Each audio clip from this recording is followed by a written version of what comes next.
देखिए uniform motion हमारा last topic था कि यूनिफॉर्म मोशन क्या है और नॉन यूनिफॉर्म मोशन क्या है। अब ना यूनिफॉर्म मोशन से जुड़ी हुई कुछ और बातें जो हमारे इस चैप्टर में बहुत काम की हैं।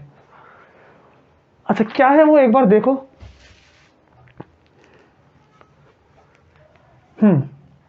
दो ऑब्जर्वर की लोकेशन, एक ए पर और एक बी पर। अब यहां से अगर एक कंडीशन मान लें कि ऑब्जर्वर ए राइट की तरफ चलता है या लेफ्ट की तरफ, किसी भी तरफ चले कोई फर्क नहीं पड़ता, तो observer A is moving toward left side. जितना सिंपल हमने इस वर्ड को बोल दिया उतना ही कॉम्प्लिकेटेड ये यूनिफॉर्म मोशन को समझते वक्त होता है। क्यों होता है? तो आंसर है कि इस ऑब्जर्वर का चलना, इस ऑब्जर्वर का v स्पीड से चलना, ये बताने का फैसला कौन करता है। मेरे कहने का मतलब ये है कि जब हम यूनिफॉर्म मोशन को लास्ट टाइम पढ़े थे उसमें ये था कि कौन सा मोशन यूनिफॉर्म है, तो आंसर जो अभी हम एक्सपीरियंस कर रहे हैं। ये अगर अर्थ और ये मून, तो अर्थ चल रही है, मैं कैसे मान सकता हूं ये बात? मैं नहीं मान सकता ना ये बात। सपोज करो कि अब हमारे पास यहीं पर अर्थ बनाते थे, लेट्स बी से कि ये अर्थ है, ओके, और ये मून। अब अर्थ और मून, इन दोनों के बारे में सोचो कि मून से बैठा हुआ इंसान वो कह रहा है कि अर्थ चल रही है लेफ्ट साइड पर। क्या हम उसकी बात मानेंगे? क्योंकि जब हम चलेंगे तो हमारी पोजीशन किसी ना किसी के रेस्पेक्ट में बदलनी चाहिए। लेकिन जब हम कहेंगे कि हमारी पोजीशन किसी ना किसी के रेस्पेक्ट में बदल रही है, तो ये कैसे पता कि हम चल रहे? हो सकता है कि वो दूर चल के जा रहा हो सकता है ना। जैसे मानो कि मून और अर्थ इनके बीच की डिस्टेंस बढ़ती जा रही है, तो हम क्या बोलेंगे कि जब मून की पोजीशन थी वो पोजीशन ऑटोमेटिक दूर होती जा रही है। मून वाला कहता है कि अर्थ पे आप चलते हो, और अर्थ पे बैठा हुआ इंसान कहता है कि मून वाला खुद चल रहा है। कहने का मतलब कि जो इंसान लेफ्ट में जा रहा है v स्पीड से, इसको ऑब्जर्व किया बी ने, ये बोल रहा है कि ए लेफ्ट की तरफ चलता है। लेकिन जब हम ए से पूछेंगे कि हो क्या रहा है, तो वो क्या कहेगा? वो कहेगा कि बी वाला ऑब्जर्वर v स्पीड से राइट की तरफ जा रहा है। तब इसको लगेगा कि ये वहीं पर है और बी ने चलना शुरू कर दिया। अब ये बात को थोड़ा सिंपल करते हैं हम इसको। देखो क्या है ये बात। दो ऑब्जर्वर मान लेते हैं कि ये दोनों, जो व्हाइट वाला समझ लो ऑब्जर्वर है और जो ब्राउन वाला, इन दोनों के बारे में सोचना है हमें। क्या? तो व्हाइट वाले के लिए ये ब्राउन वाला अभी कहां पर है, इस पोजीशन को याद रखना। ये व्हाइट वाला देखेगा कि ब्राउन वाला ऑब्जर्वर इधर चलता है। अब ब्राउन वाले से पूछो, वो अपनी जगह से बोलेगा कि मैं नहीं चला, व्हाइट वाला दूर चल के आ गया। और यही यूनिफॉर्म मोशन है, और इसी की स्टडी हमारे लिए बहुत ज्यादा कॉम्प्लिकेशन पड़ जाती है। खैर, हमारे लिए इसको पढ़ने के दो तरीके होंगे। पहला हम वो पढ़ेंगे जो हमारे नॉर्मल दुनिया में होता है। जो हमें क्या दिखता है? हमें यह दिखता है कि जो भी इंसान यूनिफॉर्म मोशन में है उसको कभी नहीं पता चल पाएगा कि वो चल रहा है, ये लगता है हमें। ठीक। अब दूसरी बात कि चलना तो डिसाइड हो गया कि वो किसी ना किसी पे डिपेंड कर रहा है। अब एक और एग्जांपल बहुत फेमस, कि दो पर्सन एक बस के अंदर है, एक पर्सन बस के बाहर है। जो बस के बाहर है वो कह रहा है कि बस चल के आगे जा रही है, और जो बस के अंदर है वो कह रहा है कि बस वहीं पर है, वो इंसान पीछे चल के जा रहा है। क्यों? तो आंसर है कि बस में बैठे हुए दोनों के दोनों साथी वो बोल रहे हैं कि हम कहीं चल के नहीं जा रहे, मेरी सीट यहां थी, तुम्हारी सीट यहां है, तो हम दोनों की रिलेटिव पोजीशन चेंज नहीं हुई, वो इंसान पीछे जा रहा है। तो ऐसे मामले में कौन सही है? तो आंसर है कि दोनों के दोनों ऑब्जर्वर अपनी अपनी जगह पर सही है। उसको लग रहा है बस आगे जा रही है, वो सही है। इसको लग रहा है कि वो ऑब्जर्वर पीछे जा रहा है, तो ये सही है। हमें लग रहा है कि पूरी गैलेक्सी घूम रही है, तो हम सही हैं। हाँ, यूनिफॉर्म मोशन, ये सारी की सारी बात यूनिफॉर्म मोशन की है। तो वेलोसिटी तो होगा रिलेटिव। अब दूसरी बात पोजीशन की। ये चौक 20 सेंटीमीटर पर है मेरे से, ये सही है क्या? तो आपने कहो ये कि ये सही नहीं है, ये मेरे से 80 सेंटीमीटर पर है। दूसरा कहेगा मेरे से ये 100 पर है, तीसरा कहेगा 500 पर है। ये सब केस बन सकते हैं। इसका मतलब कि पोजीशन भी रिलेटिव है। अब क्या क्या रिलेटिव है उसको हमें एक एक करके समझना है। सबसे पहले हम जिसको समझना शुरू करेंगे वो होगा गैलीलियो की स्टडी। गैलीलियो और न्यूटन, इन दोनों ने अपने आप से ही इन सबको सॉल्व करने का तरीका बताया, मैथमेटिकली और कंसेप्चुअली दोनों। जो अच्छे काम भी करते थे हर जगह पर, लेकिन एक लिमिट आ गई। वो लिमिट लाइट की वजह से। खैर, वो लिमिट क्या है, कैसे है, सबसे पहले हम जान लेते हैं बेसिक। हमें जिसको समझना है ना, उसके लिए कुछ कंडीशंस अप्लाइड है पढ़ने के लिए। उस कंडीशन से आप फ्री भी हो सकते हैं जब आपका मन चाहे, लेकिन जब हम इस कंडीशन के जो मैं बताने वाला हूं उसके थ्रू पढ़ेंगे ना, तो वो चीजें आसान हो जाएंगी पढ़ने के लिए। डिफिकल्ट बनाना है बना सकते हो, लेकिन पहले समझ लो कि कंसेप्ट क्या है। देखो, हमारे लिए हम ऐसा देखो, फ्रेम ऑफ रेफरेंस हम पहले भी पढ़ चुके हैं। एक पर्सन जो अपना कोऑर्डिनेट सेट करता है मेजर करने के लिए, उसके पास मेजरिंग इंस्ट्रूमेंट्स होते हैं, तो वो अपना खुद का एक फ्रेम ऑफ रेफरेंस बना लेता है। यहां पर हमारे पास क्या करने का टास्क है? तो टास्क ये है कि दो ऑब्जर्वर हैं। कौन कौन से हैं? मानो कि एक ऑब्जर्वर यहां पर है, दूसरा ऑब्जर्वर यहां पर है, ठीक? ये दोनों के दोनों, ये इसमें से आपको मानना पड़ेगा कि कोई ना कोई चल रहा है। ऐसे करके ये आगे आ गया, इसको लगेगा कि ये यहीं पर है और ये पीछे आ गया। फिर से दो ऑब्जर्वर ऐसे करके हैं, ये तो इनकी पोजीशन रिलेटिंग है। ये आगे जा रहा है इसके रेस्पेक्ट में और ये पीछे जा रहा है इसके रेस्पेक्ट में। तो कौन कैसा चल रहा है फर्क नहीं पड़ता। अब हम ये समझ लेंगे और मान लेंगे, पहले से मान लेंगे कि हमारे लिए स्टडी के लिए कोई ना कोई फ्रेम ऐसा है जो जरूर चल रहा है। कोई ना कोई चल रहा है। जो फ्रेम चल रहा है उसको मूविंग फ्रेम कहेंगे, मूविंग इनर्शियल फ्रेम। और इनर्शियल फ्रेम का मतलब कि यूनिफॉर्म मोशन वाला है। तो कोई ना कोई मान लेंगे, उसको नाम देंगे एस प्राइम। यहां से ये हम मानेंगे कि एक फ्रेम रुका हुआ है, तो उसके रेस्पेक्ट में दूसरा कोई ना कोई चल रहा है आगे की तरफ, ताकि हम पढ़ सकें। अब शर्त अप्लाई, ये चल रहे हैं तो क्या बातें होने वाली हैं, तो सुनो। मानो कि यहां पर एक ऑब्जेक्ट है, करेक्ट? मानना, इमेजिन करना कि ये ऑब्जेक्ट यहां रखा गया है एक, या ऐसे करके दो कार हैं,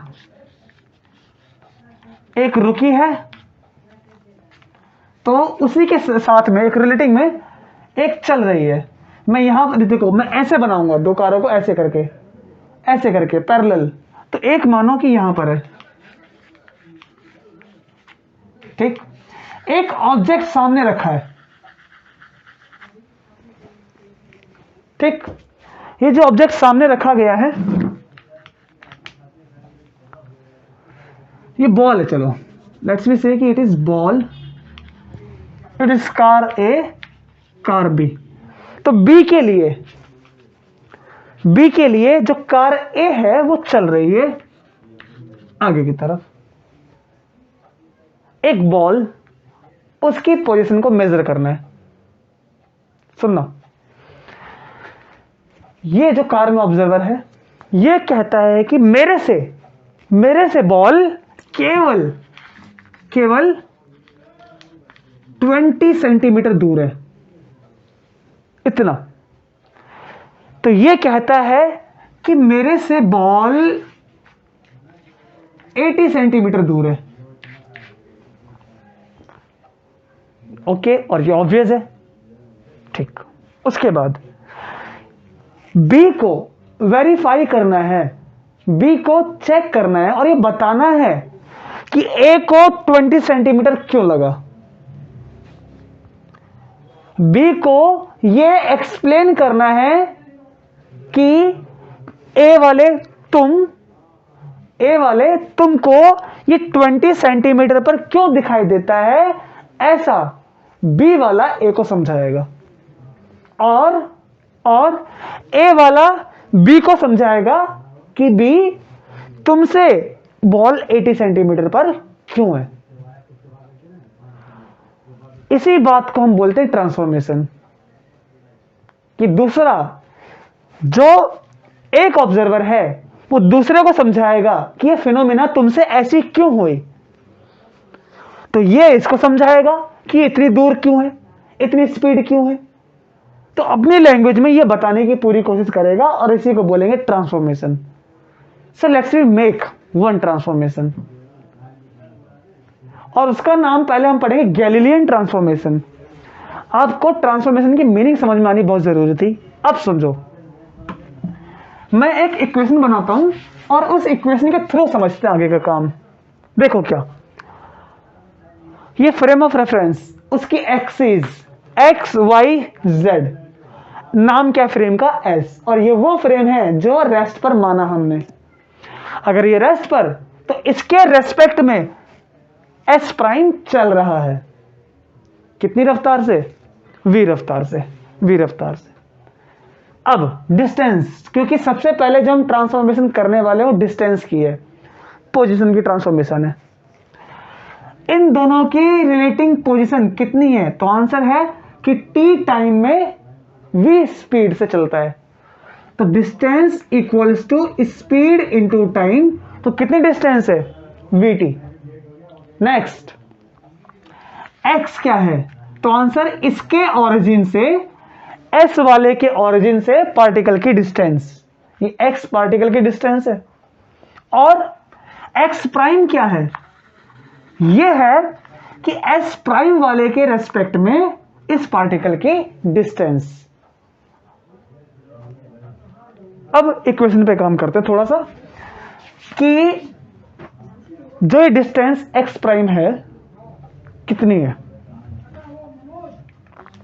x प्राइम इक्वल्स x में से vt को काट दो, दिखता है ना आपको, इतने बड़े में से इस vt को कट कर देंगे तो ये निकल जाएगा, तो x minus V into T.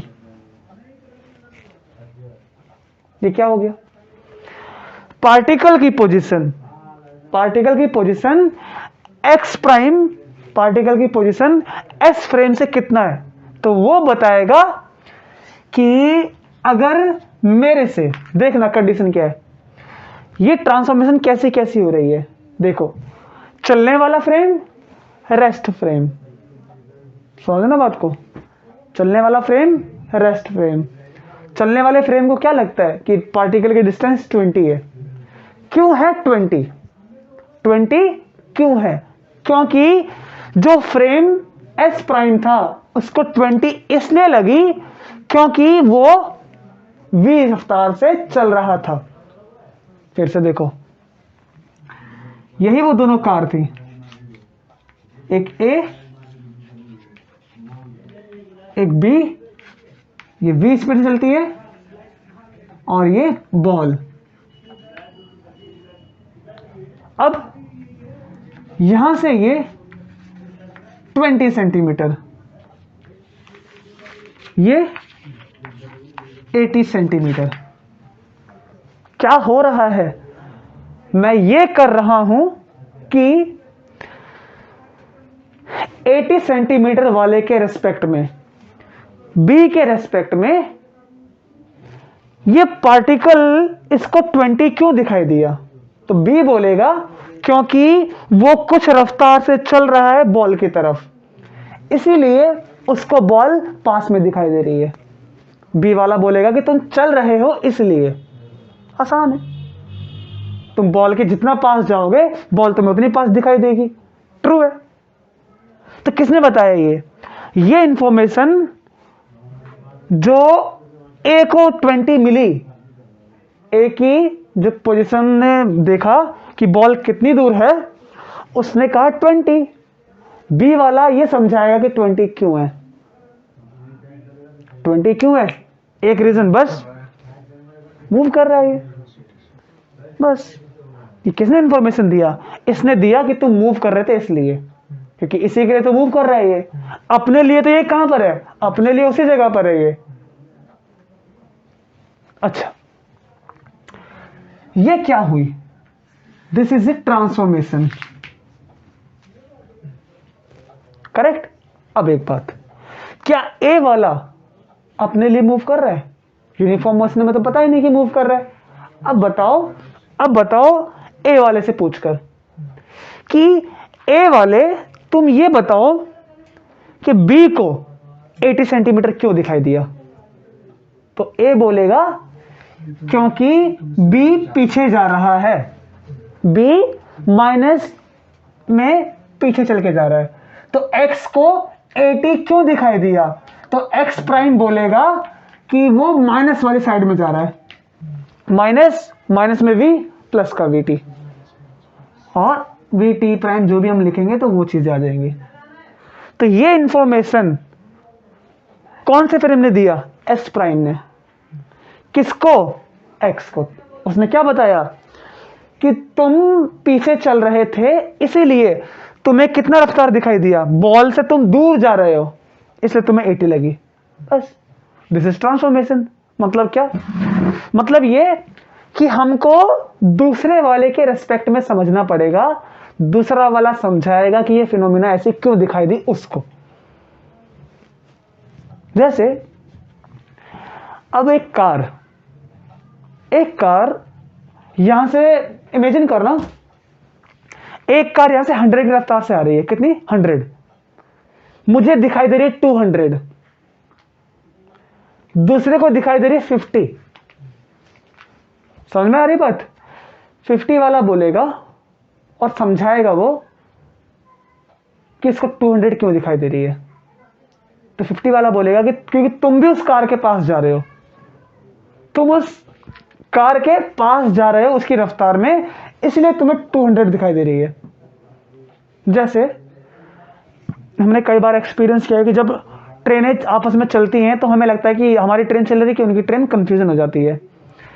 जैसे देखो, एक बात बहुत छोटी सी, अगर हम यूनिफॉर्म मोशन कर रहे हैं, हमें तो पता नहीं कि हम चल रहे हैं, है ना। कोई कार हमारी तरफ जब बढ़ के आएगी तो जो उसकी रफ्तार हमें दिखाई देगी, हम तो उसको ये मानेंगे कि वो इतनी रफ्तार से चल रहा है। ये मत सोचना कि हम सड़क पर जाते हैं, सड़क की बाइक की रफ्तार ज्यादा दिखाई देती है। इट इज ट्रू, बट वो प्योर यूनिफॉर्म नहीं है, क्योंकि इसमें रफ्तार बदलना, एक्सेलरेट करना, तो वो प्योर यूनिफॉर्म नहीं है। यूनिफॉर्म प्योर कहां पर हम जो देख रहे हैं अभी, ये यूनिफॉर्म मोशन। यहां पर हमें अगर लगता है कि ये जो सामने पत्थर मटेरियल आ रहा है उसकी रफ्तार 5000 किलोमीटर पर आ रहा है, तो 5000 क्यों है? क्योंकि वो हमारी तरफ इतनी रफ्तार से आ रहा है। दूसरा इंसान बोलेगा कि नहीं नहीं यार, तुम्हें 5000 इसलिए लग रही है क्योंकि तुम उसकी तरफ जा रहे हो और हमें तो पता नहीं। देखो, ये ऐसा केस है, मानो कि अगर ये अर्थ मून के पास चली जाए तो क्या लगेगा हमें लगेगा कि मून हमारे अर्थ के पास आ गया। अर्थ चल रही है, पता नहीं चलेगा। जैसे अब डेली होता है, हमारी अर्थ जो है सन के अगर पास जाती है तो कहां पता लगता है? हमें नहीं पता लगता। हमारी अर्थ अगर सन के करीब अगर एक पॉइंट पे जाती है पेरिजी पर, हमें नहीं पता लगता है। हमें लगता है कि सन हमारे करीब आ गया है, सन यहां से निकलता है वहां जाता है। द सेम थिंग, ऐसा क्यों हो रहा है?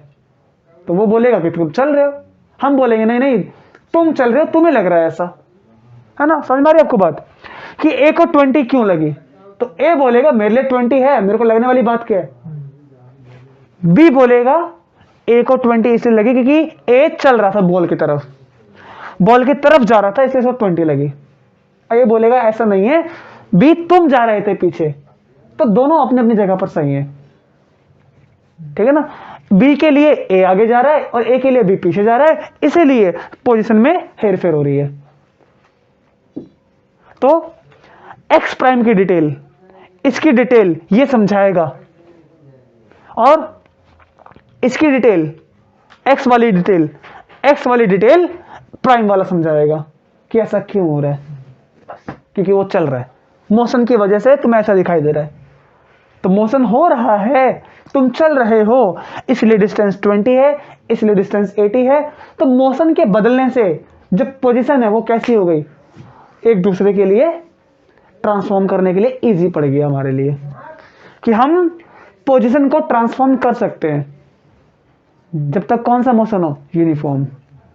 ठीक, अच्छा इसके आगे देखिए, अब कुछ और बातों को एडवांस करते हैं। देखो, जो वेरिएशन आएगा वो केवल एक्स की डायरेक्शन में आएगा।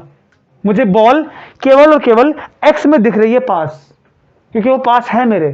बी वाला बोलेगा नहीं नहीं तुम बॉल के पास गए हो। जब तक ये बात समझोगी नहीं ना, तब तक आप आगे के लिए प्रिपेयर नहीं होंगे। हम बॉल के पास जा रहे हैं, हमें ऐसा नहीं लगेगा, हमें लगेगा कि बॉल हमारे पास आ रही है, या जो ऑब्जर्वर है वो दूर जा रहा है। बॉल हमारे पास आ रही है तो वो दूर जा रहा है। बहुत सिंपल सी कहानी है, कोई डिफिकल्ट मैथमेटिक्स नहीं है। डिफिकल्ट सोचोगे तो डिफिकल्ट बन जाएगी। और जो मोशन है वो अगर एक्स डायरेक्शन में हो रहा है तो एक्स वाले कोऑर्डिनेट ही बदलेंगे, क्योंकि एक्स कंटिन्यू चेंज होता जाएगा। बॉल हमारे पास आ रही है, हमें तो पता नहीं हम चल रहे हैं, तो बॉल हमारे पास आ रही है, वो एक्स में दूर जा रहा है, तो एक्स का कोऑर्डिनेट बदल रहा है। इसीलिए जो वेरिएशन आएगा वो एक्स में आएगा, वाई में नहीं। वाई सेम, क्योंकि वाई में कोई मोशन नहीं है, तो वाई में क्यों आएगा चेंज? जिस कोऑर्डिनेट में मोशन हो रहा है वही कोऑर्डिनेट बदलेगा। जेड में कोई दिक्कत नहीं है। टाइम प्राइम, जो आपका टाइम है टी प्राइम, टाइम तो सबके लिए सेम है। क्या सेम है इसका मतलब समझना। जो बॉल को मैंने देखा उस टाइम बज रहे थे मेरी घड़ी में 2। ऑब्वियस है, हमने टाइम को बनाया अपना पैरामीटर ऐसा कि 2 बज रहे हैं, तो उसके लिए भी कितने बज रहे होंगे? 2। मानो कि मेरी आंखें बंद है, या मेरे कार का दरवाजा बंद है। जब मैंने कार का दरवाजा खोला उस टाइम 2 बज रहे थे, उसकी घड़ी में भी 2 बज रहे होंगे। उसने मेरे को दरवाजा खोलते हुए 2 बजे देखा। तो यहां पर टाइम नॉर्मली चल रहा है कि जो मैंने इवेंट किया, चौक को मैं उछाल रहा हूं, सपोज मैंने उछाला इसको 3 बजे, तो आप भी 3 बजे देखोगे 3 बजे उछल रही है। आप 3 बजे ये देखोगे कि मैंने चौक को 3 बजे उछाला है, ऑब्वियस है। तो टाइम भी सेम है। ये सारी की सारी इंफॉर्मेशन किसको मिल रही है? इस वाले को। कौन दे रहा है? ये बता रहा है कि तुम ऐसा कर रहे हो इसलिए ऐसा हो रहा है। अब ये बताएगा कि तुम पीछे जा रहे हो इसलिए ऐसा हो रहा है।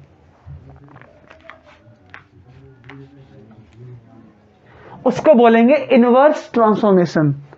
तो कैसी होगी? तो x को ज्यादा क्यों लगी?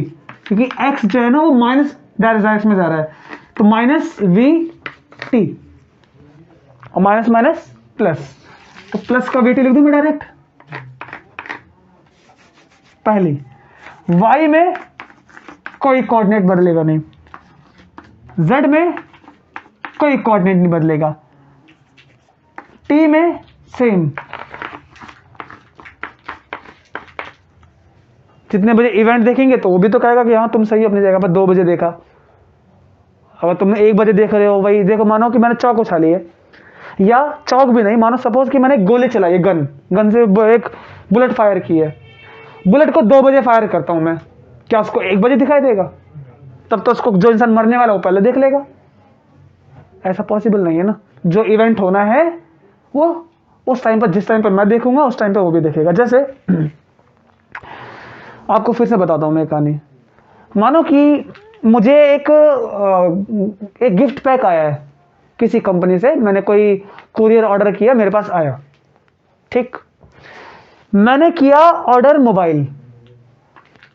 जब मैंने अपना बुक ऑर्डर खोला, मैंने रैपिंग हटाई, तो उसमें निकला लैपटॉप। वो लैपटॉप में जब मैंने देखा, वो एक इवेंट है। लैपटॉप को देखना इवेंट, उसको रैपिंग खोलना इवेंट, बुक करना इवेंट, हर एक चीज इवेंट होती है। वो मैं डिसाइड करूंगा कि मैं कौन सा इवेंट ले रहा हूं। मैं मैंने इवेंट डिसाइड किया उसको देखना। जब मैंने देखा तो वो लैपटॉप निकला, मैंने देखा 2 बजे। तो क्या वही रैपिंग को मुझे खोलते हुए सेम, मैंने रैपिंग खोली, मुझे दिखाई दिया 2 बजे, तो क्या वही चीज किसी को ऐसा लगेगा कि मैंने 1 बजे देखी है? या तो घड़ी खराब होगी उसकी, या दिमाग खराब होगा। दोनों में से एक बात हो सकती है। जब मैं 2 बजे देखूंगा 2 बजे लगेगा ना, वरना 1 बजे तो मैं उसको फोन करके मना कर दूंगा कि भाई मत लाओ तुम, इसमें तो लैपटॉप है। वो भी बौखला जाएगा, सर बॉक्स तो खोला नहीं है, मैंने दिया नहीं है, तो देख आपने कैसे बता दी लैपटॉप इसके अंदर। तो इसीलिए जो टाइम है वो दोनों जगह पर सेम होगा, कोई चेंज नहीं होगा। जितने बजे मैं इवेंट देखूंगा उतने टाइम पर इवेंट वेरीफाई होगा। जैसे एक बॉल, उसको मैं दीवार पे सामने मारता हूं या नीचे की तरफ मारता हूं, बॉल का जमीन पर टकराना इवेंट है एक। मैंने बॉल को फेंका, बॉल टकराती है, कांच टूट जाता है, कांच टूट गया 1 बजे, कांच का टूटना 1 बजे हो गया। क्या वो टाइम का, उस टाइम पर इवेंट कांच का टूटना कोई पहले देख लेगा? नहीं देख सकता। देख लेगा तो मेरे को मना कर देगा, भाई कांच टूट चुका, मैं देख चुका हूं, बॉल फेंकी नहीं, कांच टूट भी गया। तो ये बातें नॉनसेंस वाली बन जाएगी जो आपके दिमाग में आएगी नहीं।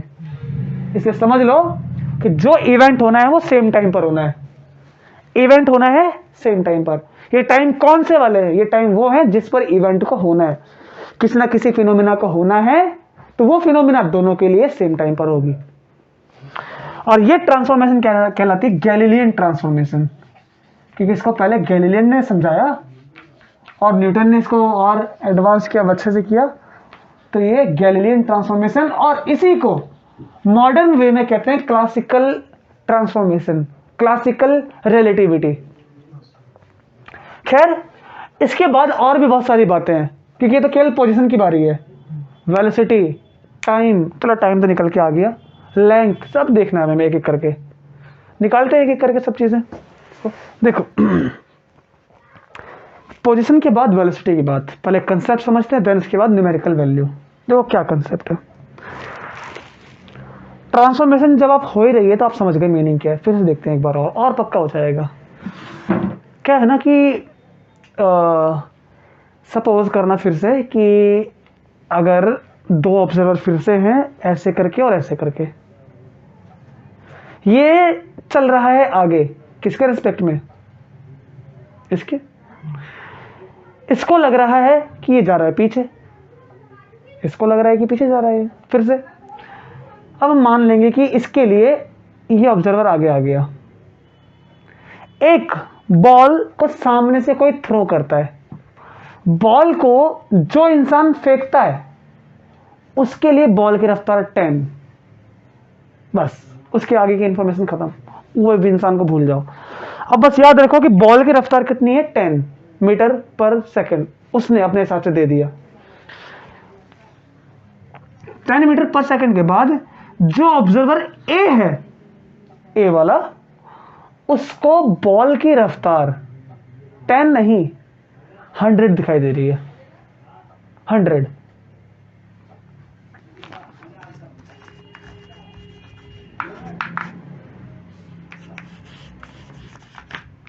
बॉल की रफ्तार 100। इसको 100 क्यों दिखाई दी, ये समझाना पड़ेगा बी वाले को। बहुत आसान बोल देगा कि तुम चल रहे हो इसलिए 100। अब इसको कितनी दिखाई देगी ये भी डिसाइड कैसे होगा, ए बताएगा। वेलोसिटी की बात आई है, स्पीड वेलोसिटी की बात आई है, तो याद रखो डायरेक्शन बहुत मायने करती है। अगर ये देख रहा है कि ए वाला आगे जा रहा है इस तरफ, कहां? ये टूवर्ड राइट, तो हम इसके लिए इस डायरेक्शन को मानेंगे प्लस। कोई ना कोई तो माननी पड़ेगी, प्लस मान लो, चाहे तो माइनस भी मान सकते हो। आसान ये है जो मैं भी फॉलो करता हूं कि इसी को प्लस मान लो, और इसके सारे के सारी अपोजिट वाली, इधर वाली जितनी भी डायरेक्शन है वो माइनस। सही है ना? 11th क्लास में क्या पढ़ा है आपने? और नॉर्मली देखें तो आपने ये देखा हो कि जो वेलोसिटी है, velocity of ball with respect to A, वो कितनी होती है? V B minus V A. ये पढ़ा ना आपने 11th में। और वी बी, बॉल की रफ्तार कितनी है? तो आंसर है माइनस की 10। इसकी रफ्तार कितनी है? अब फंस गए ना यहाँ पर। इसकी रफ्तार कितनी है इसको तो पता ही नहीं है कि ये चल रहा है। समझ रहे हो ना? 11th में जो आप पढ़ते थे कि ए की रफ्तार 100 है, 90 है, वो 90 या 100 वो रफ्तार ग्राउंड के रेस्पेक्ट में होती थी। यहां पर तो रिलेटिविटी का एडवांस आ गया कि ग्राउंड की तो बात ही नहीं, इसको लगेगा कि ग्राउंड पीछे जा रहा है। तो बॉल की रफ्तार अगर ये देखेगा, इसको लगेगा मैं रुका हुआ हूं। तो सिंपल बॉल की रफ्तार ए को लगेगी 100 मीटर पर second. No V B minus V A, simple बोलेगा कि 100 है। अगर हम वेलोसिटी ऑफ बॉल -10 लेते हैं, वेलोसिटी ऑफ ए लेंगे तो किसके रिस्पेक्ट में? ए बोलेगा कि ग्राउंड पीछे जा रहा है, मैं नहीं, वो 100 से आ रही है बॉल, ऐसा बोलेगा ए वाला। अब यहां फंस जाते हैं हम, इसीलिए थोड़ा सा इसका सॉल्व करते हैं। और देखो जो ए वाला है उसको 100 क्यों लगी, तो ध्यान समझना क्या बात है। तो बी वाला कहेगा कि जब तुम ए हो ना, ए वो तुम आगे जा रहे हो, तो ए वाला बोलेगा कि तुम पीछे जा रहे हो, इसलिए लग रहा है तुम्हें 100 है। देखना, अगर हम पोजीशन का डेरिवेटिव करते हैं तो पोजीशन का डेरिवेटिव क्या होता है? किसकी पोजीशन? पार्टिकल की। तो पार्टिकल की पोजीशन चेंज हो रही है, dx prime by dt। Particle की पोजीशन में change dx by dt minus d upon dt of vt। क्या बन जाएगा ये? u prime u minus t constant, v का डेरिवेटिव v कांस्टेंट, t का डेरिवेटिव 1, ये लगेगा। तो इसको 100 क्यों दिखाई दी? क्योंकि बॉल आ रही थी -10 से,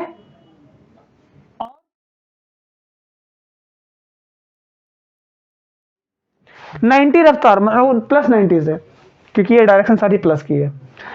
इसकी रफ्तार 90 है, ये कौन बताएगा? ए की रफ्तार बी के रिस्पेक्ट में, ए की रफ्तार 90 ग्राउंड के रिस्पेक्ट में, ए की रफ्तार 90 मेरे रिस्पेक्ट में, ए की रफ्तार 90 चेयर के रिस्पेक्ट में, ए की रफ्तार 90 किसी के भी रिस्पेक्ट में। तो वो इंसान अपने अपने अलग अलग नजरिए इसके लिए देंगे। अगर इसको बॉल की रफ्तार 100 दिखाई दे रही है तो कोई कह देगा कि ये इतनी रफ्तार से चल रहा है, तो इसलिए इसको 100 दिखाई दे रही है।